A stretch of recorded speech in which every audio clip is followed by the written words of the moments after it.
എൻ്റെ പേര് റിയ. ഞാൻ വരുന്നത് ദുബായിൽ നിന്നാണ്. ഞാൻ ആക്ച്വലി ബോൺ ആൻഡ് ബ്രോട്ടപ്പ് ദുബായിലായിരുന്നു. ഞാൻ എൻ്റെ പേരൻസിൻ്റെ കൂടെയാണ് നിൽക്കുന്നത്. ഞാൻ 2018 ഞാൻ ആദ്യമായിട്ട് കൃപാസനം മാതാവിനെ പറ്റി അറിയുന്നത്. അത് എൻ്റെ അമ്മയുടെ എൽഡർ ബ്രദറിൻ്റെ വൈഫ് വഴിയാണ് ഞാൻ അറിയുന്നത്. അപ്പം ആൾ നേഴ്സാണ്. അപ്പോൾ ആളുടെ ഹോസ്പിറ്റലിൽ ആൾക്ക് ഈ കൃപാസനം പേപ്പറൊക്കെ കിട്ടിയിരുന്നു.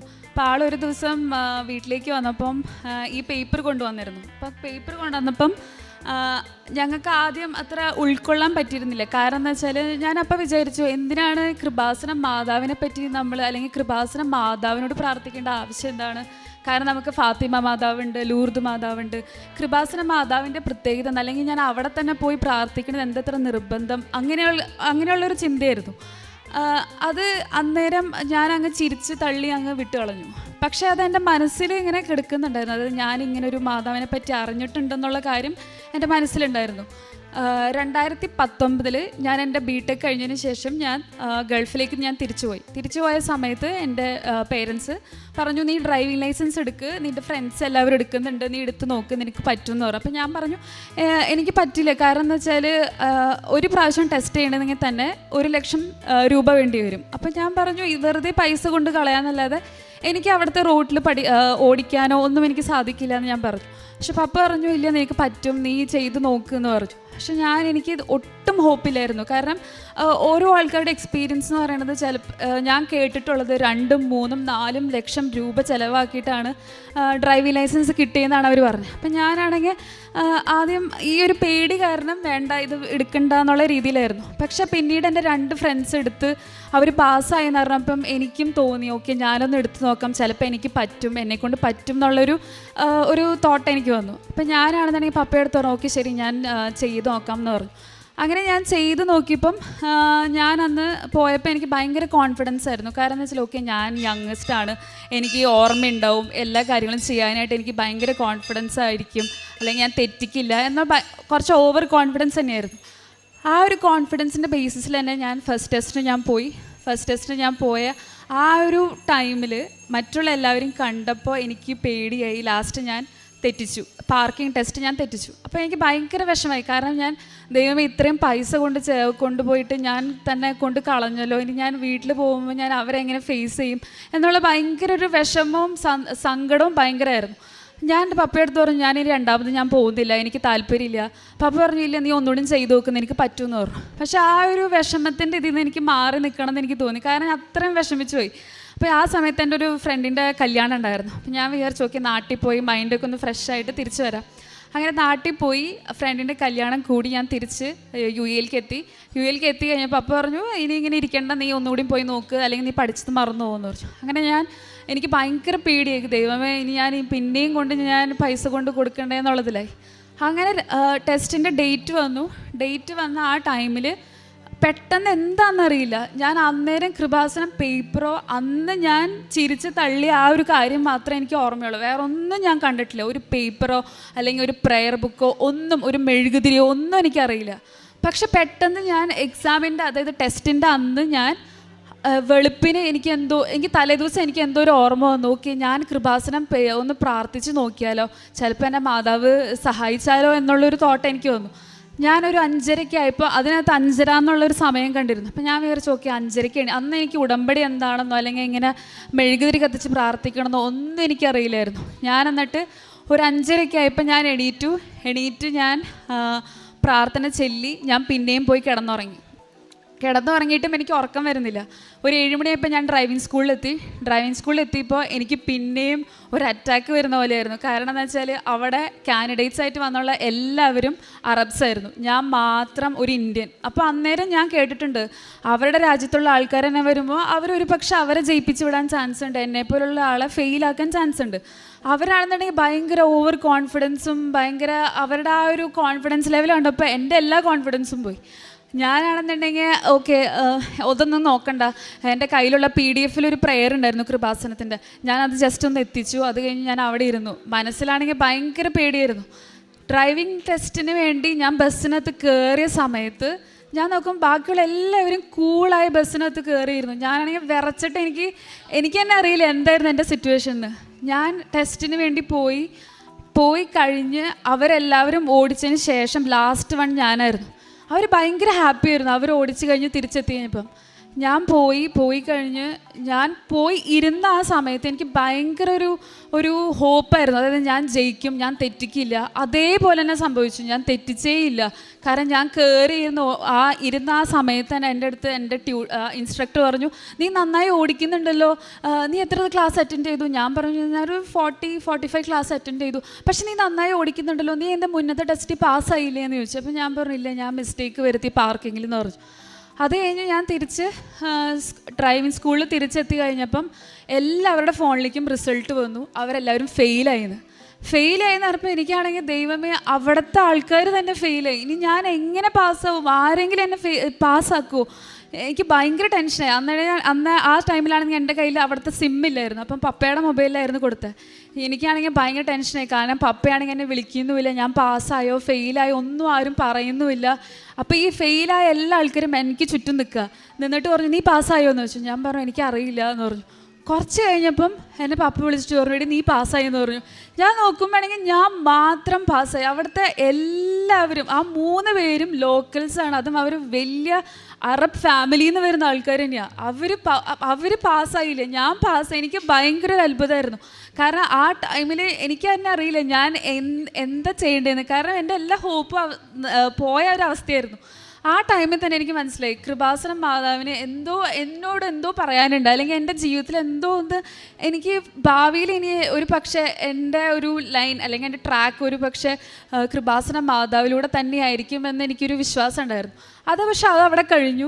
പിന്നെ എനിക്ക് അങ്ങനെ ഒരു സ്ട്രഗിളിങ് മൂമെൻ്റ് എന്ന് പറയാനായിട്ട് പിന്നെ വന്നില്ല. പക്ഷെ ഞാൻ അപ്പോഴും ജോലി അന്വേഷിക്കുന്നുണ്ടായിരുന്നു. ഞാനാണെങ്കിൽ ബിടെക് 2017 ഞാൻ കഴിഞ്ഞത്. അപ്പോൾ ആ സമയത്ത് ഞാൻ ജോലിക്ക് കയറും, പക്ഷേ എനിക്ക് ഇഷ്ടപ്പെട്ട ഒരു ജോലി ആയിരിക്കില്ല.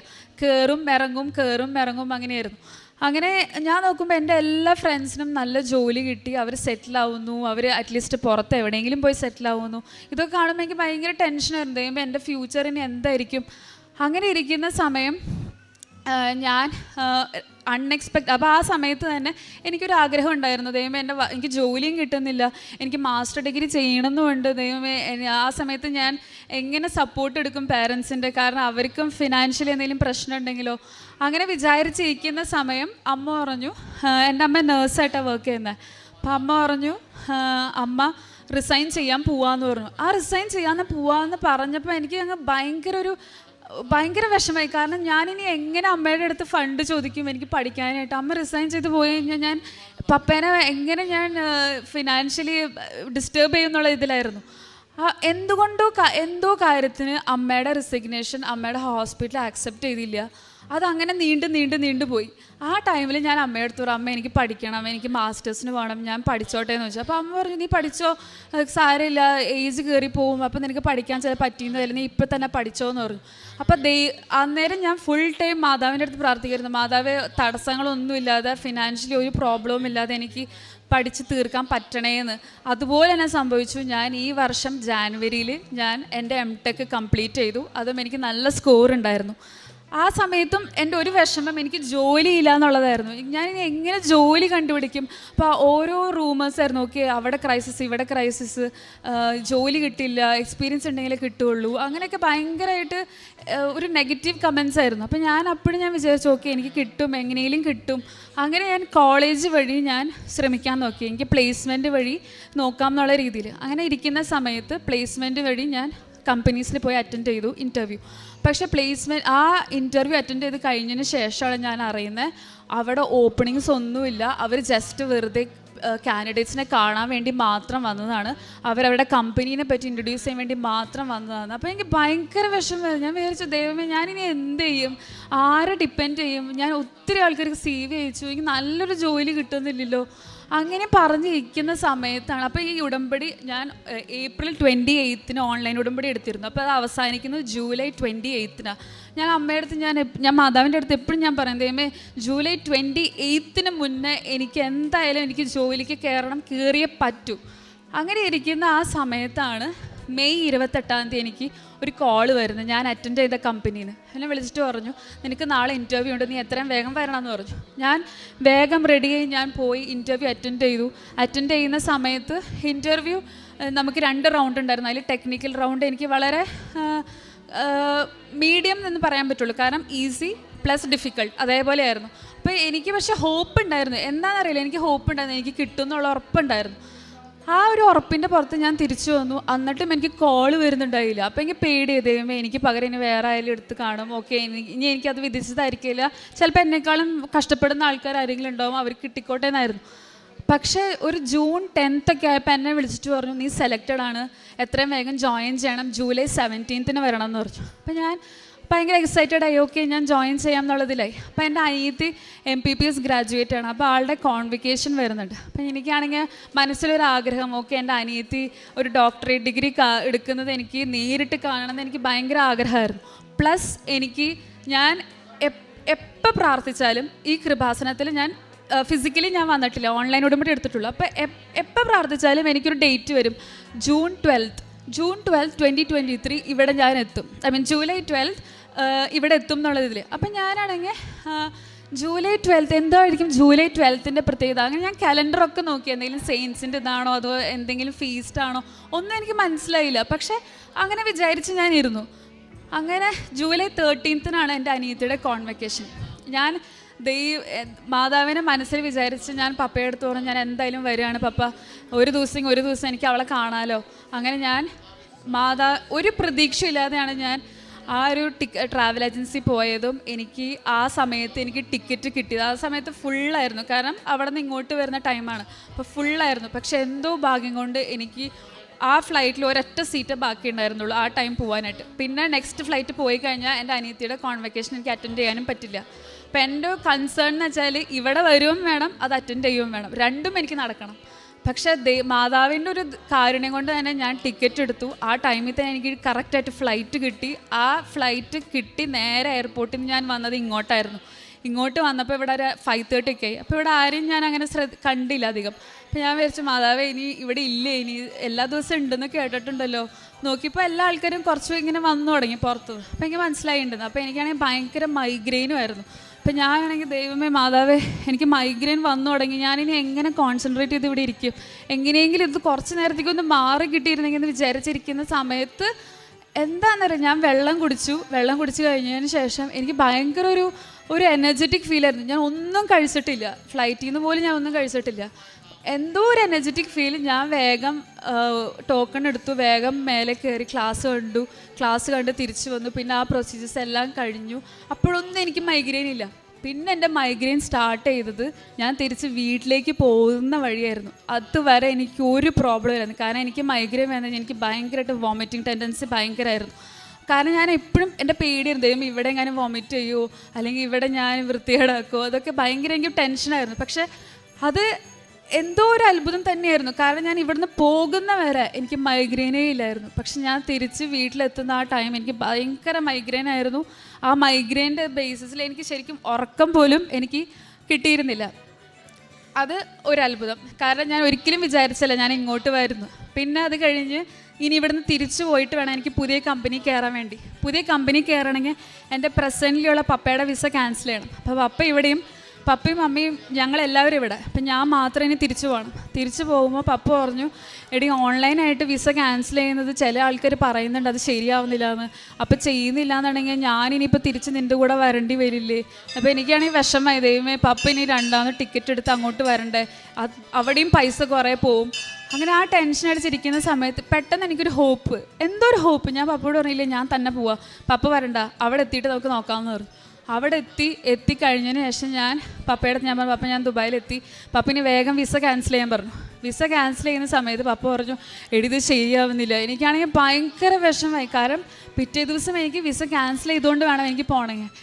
പപ്പ പറഞ്ഞു, എടി ശരിയാവുന്നില്ല. അങ്ങനെ ഞാൻ അനിയത്തി എടുത്തു പറഞ്ഞു, എടി പപ്പനെ ഒന്ന് ഹെൽപ്പ് ചെയ്യുക, എന്തെങ്കിലും ചെയ്യാനുണ്ടെങ്കിൽ. അവൾ പറഞ്ഞു ചെയ്തു, പക്ഷെ ശരിയാവുന്നില്ല എന്ന് പറഞ്ഞു. ഞാനാണെങ്കിൽ മാതാവിൻ്റെ അവിടെ പോയി, എൻ്റെ റൂമിൽ കൃപാസന മാതാവിൻ്റെ പ്രയറും ഫോട്ടോയും ഉണ്ട്.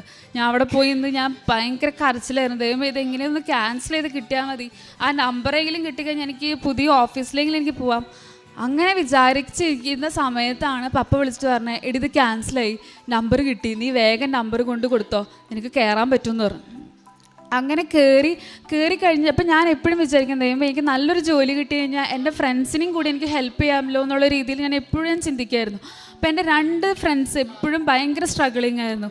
ആ 2 പേരും നോൺ ക്രിസ്ത്യൻസാണ്. അപ്പോൾ അതിലൊരു വ്യക്തി എന്ന് പറയണത്, ആൾ എൻ്റെ അടുത്ത് എപ്പോഴും പറയും, എടി ഞാൻ 2 വർഷമായി ജോലി അന്വേഷിക്കണം, ഈ ജോലി ഉണ്ട് പക്ഷേ എനിക്ക് ഈ ഇപ്പോഴുള്ള ജോലി എന്ന് പറയുന്നത് ഭയങ്കര മാനസിക പീഡനമാണ്, നീ എങ്ങനെയെങ്കിലും ഒരു ജോലി നിനക്ക് ഹെൽപ്പ് ചെയ്യാൻ പറ്റുമെന്ന് വെച്ചു. അപ്പം ഞാനാണെങ്കിൽ വിചാരിച്ചു, ദൈവമേ പുതിയ കമ്പനിയിൽ വെറും 3-4 ദിവസം എത്തിയിട്ടുള്ളൂ, ഞാൻ എന്ത് പറഞ്ഞാലും അവരെന്നെ, ഞാൻ പറയുന്ന ഒരാളെ റെഫർ ചെയ്യുക, കാരണം എനിക്ക് അവിടെ ആരും അറിയില്ല, അവർക്ക് തന്നെ എന്നെ അറിയില്ല, ഞാൻ പോയി പറയും.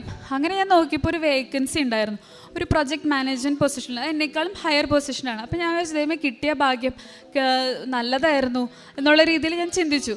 പിന്നെ ഞാൻ HR ഓഫീസിൽ ചെന്നപ്പോഴാണ് മനസ്സിലായത്, ആ പൊസിഷൻ അവരൊരു 100 പേരെങ്കിലും ഇൻ്റർവ്യൂ ചെയ്ത് റിജക്റ്റ് ആക്കി സൈഡിലേക്ക് ആ CV മാറ്റിയിട്ടേക്കായിരുന്നു. അപ്പോൾ ഞാൻ ചോദിച്ചു, ഈ CV എന്തെങ്ങനെ ഇരിക്കുന്നത്? അപ്പോൾ അവർ പറഞ്ഞു, ഇതൊക്കെ യൂസ്ലെസ് ആണ് അങ്ങനെ പറഞ്ഞു. അപ്പോൾ ഞാൻ, ദൈവമേ യൂസ്ലെസ്, ദൈവമേ ഞാനിനി കൊണ്ടുവരുന്ന CV കൺസിഡർ ചെയ്യൂ, അപ്പം എന്തുതന്നെയാണെങ്കിലും പോട്ടെ, ഞാൻ HR അടുത്ത് പോയി ചോദിക്കാമെന്ന് വിചാരിച്ചു.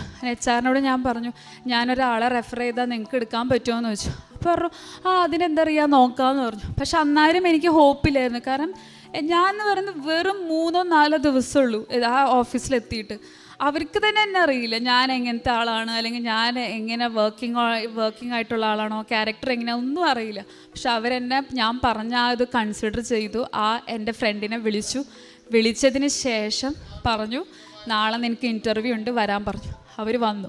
അപ്പോൾ ആ സമയത്തൊക്കെ ഞാൻ എൻ്റെ ഫ്രണ്ടിൻ്റെ അടുത്ത് ഞാൻ പറയുന്നത്, നീ നന്നായി പ്രാർത്ഥിച്ചോ, ഞാൻ എൻ്റെ കാറിൽ ഞാൻ ഇവിടുത്തെ ഉപ്പ് ഞാൻ പ്രാർത്ഥിച്ചിടാം, നന്നായി പ്രാർത്ഥിച്ചു. അതുപോലെ ഫയലിൽ ആ CV വെച്ചിട ഫയലിനകത്ത് ഞാൻ ഉപ്പിട്ട് ഞാൻ പ്രാർത്ഥിച്ചു, നന്നായി പ്രാർത്ഥിച്ചു. അപ്പോൾ ആളൊരു അക്രൈസ്തവനായിട്ട് പോലും എൻ്റെ ആ ഒരു വിശ്വാസം കണ്ടപ്പോൾ ആൾ ശരിക്കും അതൊരു ഇൻഫ്ലുവൻസ്ഡ് ആയി തന്നെ പറയും. കാരണം ആൾക്ക് ക്രിസ്തീയ വിശ്വാസം ഇഷ്ടം തന്നെയാണ്, പക്ഷേ ഇത്രയും ഉള്ളൊരു ഇഷ്ടം, അതായത് എനിക്ക് ദൈവത്തോടുള്ള അല്ലെങ്കിൽ മാതാവിനുള്ള ഇഷ്ടം ആൾ ശരിക്കും അതിശയിച്ച് പോയി, ദൈവത്തിന് ഇങ്ങനെ സ്നേഹിക്കാൻ പറ്റുമോ എന്നുള്ളതിൽ. അപ്പോൾ ആൾ എൻ്റെ അടുത്ത് പറഞ്ഞു, ഓക്കെ നിൻ്റെ ആ ഒരു വിശ്വാസം തന്നെ എനിക്ക് ഭയങ്കരമായിട്ടൊരു എനർജിയാണ് തരുന്നത്, ഞാനും പ്രാർത്ഥിക്കാം. അങ്ങനെ ആളും ഓൺലൈൻ ഉടമ്പടി എടുത്തിരുന്നു. ആൾക്ക് ഒന്നും അറിയില്ല എന്താ ചെയ്യേണ്ടതെന്നൊന്നും, പക്ഷെ ആളത് ചെയ്തു. ആൾ ഡെയിലി എനിക്ക് ഉറപ്പാണ്, കാരണം ആൾ കറക്റ്റ് 5:30 എണീക്കും, അതുപോലെ തന്നെ വൈകിട്ട് സായാഹ്ന പ്രാർത്ഥനയും കറക്റ്റായിട്ട് മുടങ്ങാണ്ട് ആൾ എത്തിക്കുമായിരുന്നു. അപ്പോൾ ഞാൻ ആദ്യമൊന്നും വിശ്വസിച്ചിരുന്നില്ല ആളിങ്ങനെ എത്തിക്കുന്നുണ്ടെന്നുള്ള കാര്യം. പിന്നീട് ഞാൻ മാതാവിനോട് ഒരു ദിവസം ഞാൻ പ്രാർത്ഥിക്കുന്ന സമയത്ത് ഞാൻ മാതാവിനോട് പറഞ്ഞു, മാതാവേ ഈ ജോലി കിട്ടി കഴിഞ്ഞാൽ ഉറപ്പായിട്ടും ഞാൻ വിശ്വസിക്കും ആ വ്യക്തിയും ഇതേപോലെ തന്നെ പ്രാർത്ഥിക്കുന്നുണ്ടെന്ന് ചുമ്മാ ജസ്റ്റ് പറഞ്ഞതാണ്. പക്ഷേ നെക്സ്റ്റ് ഡേ ആളെ HR വിളിച്ചിട്ട് പറഞ്ഞു, നിനക്ക് ജോലി കിട്ടി, പ്രൊജക്ട് മാനേജ്മെൻറ്റ്, അതും ഒരു പെർ മന്ത് തന്നെ ആൾക്കൊരു നിയർലി 2 lakhs അടുത്തോളം ശമ്പളം ഉണ്ട്. അപ്പോൾ ആൾക്ക് അത് ഭയങ്കര ഒരു എന്താ പറയുക എക്സൈറ്റിംഗ് മൂമെൻറ്റ് തന്നെ പറയാം. കാരണം മുന്നത്തെ കമ്പനി എന്ന് പറയുന്നത് ഒരു പീഡനമായിരുന്നു ശരിക്കും. അവിടെ ആൾക്ക് ഓഫർ ചെയ്ത സാലറിന്ന് കട്ട് ചെയ്യുക, അനാവശ്യമായിട്ട് കുറയ്ക്കുക, പല എക്സ്ക്യൂസസ് പറഞ്ഞ് കട്ട് ചെയ്ത്, പിന്നെ ഡേ ആൻഡ് നൈറ്റ് വർക്ക് ചെയ്യിപ്പിക്കുക, ലീവില്ല, വീക്കെൻഡ് ഇല്ല, ഒന്നുമില്ലായിരുന്നു. അപ്പോൾ ഇവിടെ ആൾ ഭയങ്കര ഹാപ്പിയാണ്. ആൾ തിരിച്ചു വന്നു, ആൾ ആ ഓഫീസിൽ നിന്ന് ഇങ്ങോട്ട് തിരിച്ചു വന്നു. അത് കഴിഞ്ഞതിന് ശേഷം ആൾ എൻ്റെ അടുത്ത് പറഞ്ഞു, ഞാൻ തീർച്ചയായിട്ടും കൃപാസനത്തേക്ക് ഞാൻ വരും, ഫിസിക്കലി ഇവിടെ വരും, ഞാൻ ഒന്നുകൂടി ഞാൻ ഉടമ്പടി എടുക്കും, സാക്ഷ്യം പറയും എന്നുള്ളതിൽ. പിന്നെ വേറൊരു ഫ്രണ്ട് എന്ന് വെച്ചാൽ പുള്ളിക്കാരി ഒരു ഹൈന്ദവ വിശ്വാസിയാണ്.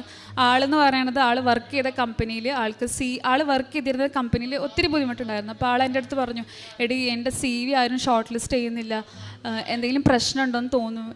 അതാണെന്നുണ്ടെങ്കിൽ അവിടുത്തെ ഉടമസ്ഥൻ എപ്പോഴോ ആൾക്ക് എന്തോ പ്രസാദം കൊണ്ടു കൊടുത്തു. അപ്പോൾ എൻ്റെ അടുത്ത് പറഞ്ഞു, എടി ഈ പ്രസാദത്തിൽ എന്തോ ഉണ്ടെന്ന് തോന്നുന്നുണ്ട്, ഞാൻ അത് കഴിക്കാറില്ല, ആൾ കൊണ്ടുവരുന്നൊന്നും തിന്നാറുമില്ല എന്ന് പറഞ്ഞു. അപ്പോൾ ഞാൻ പറഞ്ഞു, നീ അത് കൊണ്ട് കളഞ്ഞേക്കെന്ന് പറഞ്ഞു. അപ്പോൾ ഇവളത് കൊണ്ട് കളയാമെന്ന് പറഞ്ഞിരിക്കുന്ന സമയത്ത് ഇവളെടുത്ത് പറഞ്ഞു, നീ എനിക്ക് വേണ്ടി പ്രാർത്ഥിക്കുമോ, നീ മാതാവിനോട് പ്രാർത്ഥിക്കുന്നതിൽ എനിക്ക് വേണ്ടി പ്രാർത്ഥിക്കുമെന്ന് വെച്ചു. അപ്പോൾ ഞാൻ പറഞ്ഞു പ്രാർത്ഥിക്കാമെന്ന് പറഞ്ഞു. അപ്പോൾ എൻ്റെ കയ്യിൽ അന്നേരം ആ സമയത്താണ് ഓർക്കുന്നത് ഈ ഉപ്പിൻ്റെ കാര്യം.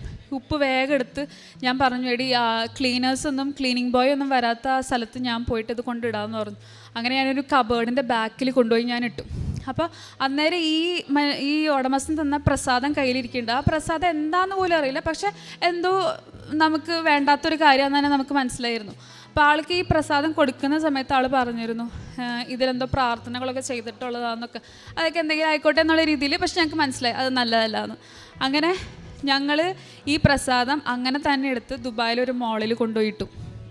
അത് രാത്രിയാണ് കൊണ്ടിട്ടത്, ആരും കാണണ്ട, ഓക്കെ ഇനി ആരും ഓഫീസിലുള്ള ആരെയും കണ്ടാലോ എന്ന് വിചാരിച്ച് നമ്മളത് വേണ്ടാന്ന് വെച്ചാൽ അവിടെ കൊണ്ടുപോയി രാത്രി ഒരു 8 മണി 8:30 നേരത്ത് കൊണ്ടുപോയിട്ടു. വേസ്റ്റ് ബില്ല് കൊണ്ടുപോയിട്ട് ഞാൻ അപ്പോഴേക്കും ആ ഇടുന്നതിന് മുന്നേ തന്നെ ഇറങ്ങുന്ന ആ സമയത്ത് ഓഫീസിൽ ഞാൻ ഈ ഉപ്പ്, വിശ്വാസപ്രമാണം, നന്മ നിറഞ്ഞറിയുമൊക്കെ എത്തിച്ച് ഞാൻ അവിടെ ഒരു മൂലയ്ക്ക് കൊണ്ടിട്ടിരുന്നു. ഞാൻ എന്നിട്ട് പിറ്റേ ദിവസം ഞാൻ അനീതിയുടെ കോൺവെക്കേഷൻ ഞാൻ ഇങ്ങോട്ട് വരിക. അപ്പം ഞാൻ അവളുടെ അടുത്ത് പറഞ്ഞു, പേടിക്കണ്ട, നിൻ്റെ CV ഷോർട്ട് ലിസ്റ്റ് ചെയ്യുമ്പോൾ എന്തെങ്കിലും തടസ്സം ഉണ്ടെങ്കിൽ നിനക്ക് നാളെ തന്നെ കോൾ കിട്ടുമെന്ന് പറഞ്ഞു. ഞാൻ നാളെ പോകാൻ വേണ്ടി ഇരിക്കുക. എയർപോർട്ടിൽ ഇരിക്കുന്ന സമയത്ത് ഇവൾക്ക് കോള് വന്നു. കോള് വന്നത് ഒരു നല്ലൊരു കമ്പനിയിൽ നിന്നായിരുന്നു, ഇൻ്റർവ്യൂവിന് ഷോർട്ട് ലിസ്റ്റ് ആയെന്ന് പറഞ്ഞിട്ട്. ആ മൊമെൻറ്റിൽ തന്നെ ആ പ്രസാദം തന്ന വ്യക്തി നാട്ടിലാണ്. അപ്പോഴേക്കും ആൾ പ്രസാദം തന്ന ആൾ നാട്ടിൽ പോയി. ആ സമയത്ത് തന്നെ ആൾ നാട്ടിൽ നിന്ന്, അതായത് ആൾ ഒരിക്കലും കണ്ടിട്ടില്ല ഞങ്ങളവിടെ കൊണ്ടിടുന്നതോ ആൾക്കറിയ പോലുമില്ല. ആൾ നാട്ടിൽ നിന്ന് ഇങ്ങോട്ട് ഒരുമാതിരി ഒരു ടോർച്ചർ മെസ്സേജ് പോലെ നമുക്ക് പറയാം. ആൾ മെസ്സേജ് ഇട്ട് പറയാ, നിങ്ങൾ ആ പ്രസാദം കൊണ്ട് കളഞ്ഞൂലേ എന്ന്. അത് ശരിക്കും ഭയങ്കര ഷോക്കിംഗ് ആയിരുന്നു. കാരണം ആൾ അറിയ പോലുമില്ല ആ പ്രസാദം കൊണ്ട് കളഞ്ഞ കാര്യമോ അല്ലെങ്കിൽ ഒന്നും അറിയില്ല. പക്ഷെ ആൾക്ക് മനസ്സിലായി ആളെന്തോ ചെയ്യുന്നതൊന്നും നടക്കുന്നില്ല എന്ന്. ഇപ്പം ആൾക്ക് പൂർണ്ണമായിട്ട് മനസ്സിലായി ആൾ ആ ഒരു വ്യക്തിക്ക് വേണ്ടി അല്ലെങ്കിൽ ആ ഒരു അവിടെ ഇരിക്കുന്ന ആ കുട്ടിക്ക് വേണ്ടി വേറെ ജോലി കിട്ടാതിരിക്കാൻ വേണ്ടിയിട്ട് ആൾ ഒരുപാട് കാര്യങ്ങൾ ചെയ്തിട്ടുണ്ടെന്നുള്ള കാര്യം പിന്നീട് ഞങ്ങൾക്ക് മനസ്സിലാവുകയും ചെയ്തു. അപ്പം അത് ശരിക്കും വലിയൊരു അത്ഭുതമായിരുന്നു. ഈ ഒരു കാരണം കൊണ്ട് തന്നെ ആ ഒരു കുട്ടി ഭയങ്കര വലിയൊരു മാതാവിൻ്റെ ഒരു വിശ്വാസിയായി മാറി. കാരണം എപ്പോഴും അച്ഛൻ പറയാറുണ്ട്, അറിയാത്തവരറിയാനും അറിഞ്ഞവർ ആഴപ്പെടാനും വേണ്ടിയിട്ടാണ് എപ്പോഴും നമ്മൾ ശ്രദ്ധിക്കേണ്ടത്. അത് ശരിക്കും എനിക്ക് ഞാൻ എപ്പോഴും വീട്ടിൽ ഞാൻ പറയും, അത് ശരിക്കും ഒരു അത്ഭുതം തന്നെയായിരുന്നു. കാരണം ഈ രണ്ട് വ്യക്തികളും അക്രൈസ്തവരായിരുന്നു. രണ്ട് വ്യക്തികൾക്കും ഈ ഒരു എക്സ്പീരിയൻസ് കിട്ടി. ആ ഒരു ബേസിസിൽ തന്നെ അവരിന്ന് തികഞ്ഞ ഒരു മാതാവിൻ്റെ ഒരു വിശ്വാസി തന്നെയാണ്. പിന്നെ എനിക്ക് എൻ്റെ കോൺവെക്കേഷൻ, ഞാൻ അനീതിയുടെ കോൺവെക്കേഷൻ പോയ സമയത്ത് അവിടെ ഇൻവൈറ്റ് ചെയ്ത ഗസ്റ്റ് ഓൾമോസ്റ്റ് ഒരു 2000 പേരുണ്ടായിരുന്നു. ആ 2000 പേരിൻ്റെ ഇടയിൽ എൻ്റെ ഫോൺ പോയ സമയത്ത് എനിക്ക് പിറ്റേ ദിവസം തിരിച്ച് പോരേണ്ട എൻ്റെ ഫോൺ പോയി. എൻ്റെ ലൈഫിൻ്റെ എന്തോ നഷ്ടപ്പെട്ട പോലെയായിരുന്നു. കാരണം എനിക്ക് HR മെസ്സേജ് ചെയ്യും, എന്തൊക്കെ ഇമെയിൽ വരും, ഒന്നും അറിയില്ല. ഫോൺ പോയി, ഞാൻ ഭയങ്കര ഡിപ്രസ്ഡായി. അപ്പോഴേക്കും അമ്മയും എൻ്റെ പേരൻസും എല്ലാവരും റിലേറ്റീവ്സും ഒക്കെ അന്വേഷിക്കാൻ തുടങ്ങി. ഫോൺ കിട്ടിയില്ല. പക്ഷേ എൻ്റെ മനസ്സിൽ എന്തോ ഒരു ഹോപ്പ് ഉണ്ടായിരുന്നു. ദൈവമേ, ജൂലൈ 12 ഞാൻ ഇവിടെ വന്ന് ഉടമ്പടി എടുത്തു, ജൂലൈ 13 എൻ്റെ ഫോൺ പോയി, എന്തായാലും എനിക്കിത് കിട്ടും, ഉറപ്പിൻ്റെ ഉറപ്പ്. അപ്പോൾ ഇവർ പറഞ്ഞു, ഇല്ല നമുക്ക് സൈബർ സെല്ലിൽ കംപ്ലയിൻറ്റ് ചെയ്യാമെന്നൊക്കെ പറഞ്ഞു. ഞാൻ പറഞ്ഞു, കാര്യമില്ല, അതിനകത്ത് ഇന്ത്യൻ സിം ഇല്ലയെന്ന് പറഞ്ഞു. അങ്ങനെ ഇരിക്കുന്ന സമയത്ത് എന്തോ എൻ്റെ ഒരു കസിന് തോന്നി, ഓക്കെ അവിടെ സ്റ്റേജിലിരിക്കുന്ന ആളോടൊന്ന് അനൗൺസ് ചെയ്യാൻ പറയാം, ഇങ്ങനെ ഫോൺ കിട്ടിയിട്ടുണ്ടോ, ഒന്ന് തിരിച്ചു തരുമോ. ആ സമയത്തൊക്കെ ഞാൻ മാതാവിനോട് പ്രാർത്ഥിക്കായിരുന്നു, മാതാവേ ഞാൻ ഉടമ്പടി എടുത്ത് എന്നോട് ഇങ്ങനെ ചെയ്യണമായിരുന്നു, പക്ഷെ എനിക്ക് കിട്ടും ഇനി എനിക്ക് കൊണ്ടുതരണേ തന്നെയായിരുന്നു. ആ പറഞ്ഞിരിക്കുന്ന ആ മൊമെൻറ്റിൽ തന്നെ ഇവരുടെ ഈ ഗ്രൂപ്പിനകത്ത്, അവർക്കൊരു വാട്സപ്പ് ഗ്രൂപ്പുണ്ട്, അതിനകത്ത് എൻ്റെ സ്ക്രീൻ സേവർ ജീസസ് ക്രൈസ്റ്റിൻ്റെ ഫോട്ടോ ആയിരുന്നു. അത് അങ്ങനെ എന്നെ എടുത്ത് ഫോട്ടോ അയച്ചിട്ട് പറഞ്ഞു, ഈ ഫോണാണോ എന്ന്. അപ്പോൾ ശരിക്കും ഞാൻ ഞെട്ടിപ്പോയി. കാരണം അന്ന് അവിടെ പല ആൾക്കാരുടെയും ഫോൺ പോയിരുന്നു, അവിടെ ഒന്നും കിട്ടിയില്ല, പക്ഷേ എൻ്റെ മാത്രം എനിക്ക് തിരിച്ചു കിട്ടി. അതെങ്ങനെയാണെന്ന് എനിക്ക് സത്യം പറഞ്ഞാൽ ശരിക്കൊരു അത്ഭുതം തന്നെയായിരുന്നു. പിന്നെ ലാസ്റ്റ് എനിക്കുണ്ടായ ഒരു ഇതെന്ന് വെച്ചാൽ, ഞാൻ നമ്മുടെ ഇവിടുത്തെ പോലെ ബസ്സിൽ കയറുമ്പോൾ ദുബായിൽ ആക്ച്വലി നമ്മൾ ക്യാഷ് കൊടുക്കുകയല്ല, ക്രെഡിറ്റ് കാർഡ് പോലെയാണ്. അപ്പം ആ കാർഡിനകത്ത് നമ്മൾ ആക്ച്വലി പൈസ കയറ്റിയിട്ടിട്ട് നമ്മൾ എപ്പോഴും ഇടും. അപ്പോൾ നമ്മൾ എപ്പോഴൊക്കെ കയറിയാലും ടാപ്പ് ചെയ്തിട്ട് പോകും. അപ്പോൾ ടാപ്പ് ചെയ്യുമ്പോൾ അത്രയും പൈസ കട്ട് ചെയ്ത് പോകും. അപ്പം അന്നേരമാണെന്നുണ്ടെങ്കിൽ ഞാൻ താമസിക്കുന്ന സ്ഥലത്ത് ഈ പൈസ കയറ്റിയിടാനായിട്ട് എനിക്കൊരു ഓപ്ഷൻ ഇല്ലായിരുന്നു. അപ്പം ഞാനാണെങ്കിൽ വിചാരിച്ചു, ദൈവമേ ഇനി അടുത്ത ഒരു ഓപ്ഷൻ വരുന്നത് മെട്രോ സ്റ്റേഷനാണ്, ആ മെട്രോ സ്റ്റേഷനിൽ എത്തുമ്പോൾ എനിക്ക് ഇതിടാൻ പറ്റിയാൽ മതിയായിരുന്നു. അതിന് മുന്നേ RTA ഓഫീസർ അവിടുത്തെ റോഡ് ട്രാൻസ്പോർട്ട് അതോറിറ്റിയാണ്. അപ്പോൾ അയാൾ വന്നു കഴിഞ്ഞാൽ എന്നെ ഫൈൻ ഇടും, ഇതിനകത്ത് പൈസ ഇല്ലയെന്ന് കണ്ടു കഴിഞ്ഞാൽ ഫൈനും ഇടും, എന്നെ ബസ്സിൽ നിന്ന് പിടിച്ച് പുറത്താക്കുകയും ചെയ്യും. ഞാൻ മാതാവിനോട് പ്രാർത്ഥിച്ചു, മാതാവ് ഈ ആൾ വരല്ലേ, ഇനി 3 സ്റ്റോപ്പും കൂടി ഉള്ളൂ, ആ 3ാമത്തെ സ്റ്റോപ്പ് വരെ നീ എന്നെ പിടിച്ച് നിർത്തണേ, ആരും കയറി വരല്ലേ എന്നിങ്ങനെ പ്രാർത്ഥിച്ചിരിക്കുന്ന സമയത്ത് ഈ RTA ഓഫീസർ കയറി വന്ന വശം ഞാൻ വിചാരിച്ചു, ദൈവമേ എൻ്റെ ഇനി ഇപ്പം ബസ്സിൽ നിന്ന് ഇറക്കിയിടും, ഞാൻ നാണം കെടും, ഇനി മറ്റുള്ളവരുടെ മുമ്പിൽ, ഇത്രയും ആൾക്കാരുടെ മുമ്പിൽ ഞാൻ നാണം കെടാൻ അനുവദിക്കരുതേ മാതാവേ എന്നിങ്ങനെ പ്രാർത്ഥിച്ചിരിക്കുന്ന സമയത്ത് ശരിക്കും ഒരു ദൈവദൂതൻ തന്നെയായിരുന്നു ആ RTA ഓഫീസർ. കാരണം ആൾ അകത്തേക്ക് കയറിയ വശം എനിക്കൊന്നും പറയാനില്ല. ഞാനാണെങ്കിൽ കാർഡ് കാണിച്ചു കൊടുത്തപ്പോൾ ആളുടെ സ്ക്രീനിൽ ഒരു റെഡ് കളർ ലൈൻ വന്നു. ആൾക്ക് മനസ്സിലായി ഇതിനകത്ത് പൈസ ഇല്ലാണ്ട് ഞാൻ കയറിയെന്ന്. എൻ്റെ മുഖം കണ്ടപ്പോൾ ആൾ ഒന്നും പറഞ്ഞില്ല. ആൾ എൻ്റെ മുഖം നോക്കിയിട്ട് ഇങ്ങനെ പറഞ്ഞു, എന്നോട് കൈകൊണ്ട് ഇങ്ങനെ ആക്ഷൻ കാണിച്ചിട്ട് പറഞ്ഞു, അവിടെ ഇരുന്നോളാൻ. അപ്പം ഞാൻ ഞെട്ടിപ്പോയി. കാരണം തലേ ദിവസം വരെ ദുബായ് RT ഓഫീസർ എന്ന് പറയുന്നത് പിടിച്ച പോലെ തന്നെ. കാരണം ആൾ പുറത്താക്കിയിട്ടേ ആൾ അവിടെ നിന്ന് പോവുള്ളൂ. പുറത്താക്കുകയും ചെയ്യും, നമ്മുടെ ID കാർഡ് എടുക്കും, ഫൈൻ വീഴും, ബ്ലാക്ക് മാർക്ക് പോലെയോ. ഞാൻ നോക്കിയപ്പോൾ ആൾ എൻ്റെ അടുത്ത് പറഞ്ഞു അവിടെ ഇരുന്നോ. ഞാൻ ഞെട്ടിപ്പോയി. അപ്പോൾ എനിക്ക് ദൈവമേ ഇരിക്കണോ എന്നുള്ള രീതിയിലായി. കാരണം ഒരാളോടും പറയാത്തൊരു കാര്യമാണ്. ആളത് പറഞ്ഞു കഴിഞ്ഞ് ഞാൻ നോക്കുമ്പോഴാണെന്നുണ്ടെങ്കിൽ ആൾ പറഞ്ഞു ഞാൻ ഉള്ളിലേക്ക് പോകാമെന്ന് പറഞ്ഞാൽ പോയി കഴിഞ്ഞപ്പോൾ എൻ്റെ അതേ പ്രായം തോന്നിക്കുന്ന ഒരു പെൺകുട്ടീനെ ആൾ പുറത്താക്കി. അപ്പം ഞാൻ വിചാരിച്ചു ദൈവമേ ആളെ പുറത്താക്കി, ഞാനിവിടെ നിൽക്കുക അതേ ഒരു തെറ്റ് ചെയ്തിട്ട് തന്നെ. ഞാൻ നോക്കിയപ്പോൾ ആ പെൺകുട്ടീനെ പുറത്താക്കി, ഞാൻ അകത്ത് നിൽക്കുന്നു. വണ്ടി ഓടിക്കുന്ന ഡ്രൈവറാണെങ്കിൽ ഞെട്ടിത്തെരിച്ച് നിൽക്കുക, എന്താ സംഭവിച്ചതെന്ന് അറിയില്ല. പുറത്ത് നോക്കുമ്പോൾ ആണെന്നുണ്ടെങ്കിൽ ആ RT ഓഫീസർ മറ്റേ പെൺകുട്ടിയുടെ അടുത്ത് പറഞ്ഞു നെക്സ്റ്റ് ടൈം ഇങ്ങനെ ചെയ്യരുത്, പൈസ കയറ്റിയിട്ട് വേണം കയറാനായിട്ട്. ഫൈനൊന്നും വാങ്ങിയില്ല, ആൾ തിരിച്ച് കയറിക്കോളാൻ പറഞ്ഞു. അപ്പോൾ ഈ ഡ്രൈവർ ആണെന്നുണ്ടെങ്കിൽ RT ഓഫീസിൻ്റെ അടുത്ത് പറഞ്ഞു ഈ കുട്ടിയുടെ കാര്യം എന്താ, ഈ കുട്ടീനെ പുറത്താക്കിയില്ലല്ലോ. അപ്പോൾ RT ഓഫീസർ പറഞ്ഞു അതിനെന്താ, ആ കുട്ടി പൊക്കോട്ടെ, അത് സാരമില്ല പൊക്കോട്ടെ എന്ന് പറഞ്ഞു. ശരിക്കും ഒരു മാതാവിൻ്റെ അത്ഭുതം തന്നെയായിരുന്നു. കാരണം പിറ്റേ ദിവസം ഇതേ തെറ്റ് ആവർത്തിച്ച വേറൊരു വ്യക്തി ഉണ്ടായിരുന്നു. ആളെ പിടിച്ച് പുറത്താക്കി വഴിയിൽ ഇറക്കി വിട്ടു, അവർ പോയി. അത് ശരിക്കും എനിക്ക് അറിയിക്കാൻ വയ്യാത്തൊരു അത്ഭുതം തന്നെയായിരുന്നു. ഇത്രയും അനുഗ്രഹങ്ങൾ എനിക്ക് ചെയ്തു തന്ന മാതാവിനും ഈശോയ്ക്കും 1000 നന്ദി. കാരുണ്യ പ്രവൃത്തികളും ഒക്കെ ആയിട്ട് ഞാൻ ചെയ്തത്, ഞാൻ എബ്രോഡ് ആയതുകൊണ്ട് എനിക്ക് ഇവിടുത്തെ പോലെ എനിക്ക് അങ്ങനെ ഓർഫനേജ് പോവോ അങ്ങനെ ഉള്ളത് എനിക്ക് കുറവാണ്. അപ്പം ഞാൻ എന്താ ചെയ്യാറെന്ന് വെച്ചാൽ എൻ്റെ കൈ നീട്ടി വരുന്ന എല്ലാവർക്കും ഞാൻ അറ്റ്ലീസ്റ്റ് എന്നാൽ കഴിയുന്ന സഹായം ഞാൻ ചെയ്യാറുണ്ട്. പിന്നെ പേപ്പർ കൊടുക്കുക, അവർക്ക് പറഞ്ഞ് മനസ്സിലാക്കുക, അവർക്ക് ധൈര്യം കൊടുക്കുക, അവർക്ക് വേണ്ടി പ്രാർത്ഥിക്കുക. പിന്നെ എൻ്റെ അമ്മ വഴി ഞാനൊരു ക്യാൻസർ പേഷ്യൻറ്റിന് ഞാൻ പൈസ അയച്ചു കൊടുത്തിരുന്നു അവിടെ നിന്ന് തന്നെ. പിന്നെ ഈ ഫേസ്ബുക്കിൽ വരുന്ന ചില വീഡിയോസൊക്കെ ഉണ്ട്, അത് ജെനുവിൻ വൺസായിട്ട് തോന്നുന്ന, അതായത് നമുക്ക് അറിയാൻ പറ്റും ജെനുവിൻ ആണോ, നമ്മൾ വിളിച്ച് നോക്കുമ്പോൾ അറിയാൻ പറ്റും. അപ്പം അങ്ങനത്തെ 2-3 പേർക്കൊക്കെ ഞാൻ എൻ്റെ അനിയത്തിയുടെ ഗൂഗിൾ പേ വഴി ഞാൻ അയച്ചു കൊടുക്കാറുണ്ടായിരുന്നു. പിന്നെ ഡെയിലി കൊന്ത എത്തിക്കായിരുന്നു. ഞാൻ എത്ര ടയർഡ്, എനിക്ക് ശാരീരിക ബുദ്ധിമുട്ടുകൾ എനിക്ക് ഇടയ്ക്കിടയ്ക്ക് വരാറുണ്ട്. പക്ഷെ എന്നാലും ഞാൻ എത്ര ബുദ്ധിമുട്ടാണെങ്കിലും ഞാൻ എത്ര ലേറ്റ് ആണെങ്കിലും ഞാൻ കൊന്ത എത്തിച്ചിട്ട് തന്നെ ഞാൻ കിടക്കാറുള്ളൂ. കാരണം ഞാൻ ഒറ്റയ്ക്കാണെങ്കിൽ പോലും ഞാൻ കൊന്ത എത്തിച്ചിട്ട് തന്നെ കിടക്കാറുള്ളൂ. പിന്നെ ബൈബിള് 30 മിനിറ്റ് വായിക്കുക. ചില സമയത്ത് എൻ്റെ ജോലിയുടെ സമയം കൊണ്ട് എനിക്ക് ചിലപ്പോൾ വായിക്കാൻ പറ്റാറില്ല. എന്നാലും ഞാൻ അറ്റ്ലീസ്റ്റ് ഒരു അധ്യായമെങ്കിലും മുഴുവനുമായിട്ട് ഞാൻ വായിച്ചിട്ട് ഞാൻ ഉറങ്ങാറുള്ളൂ.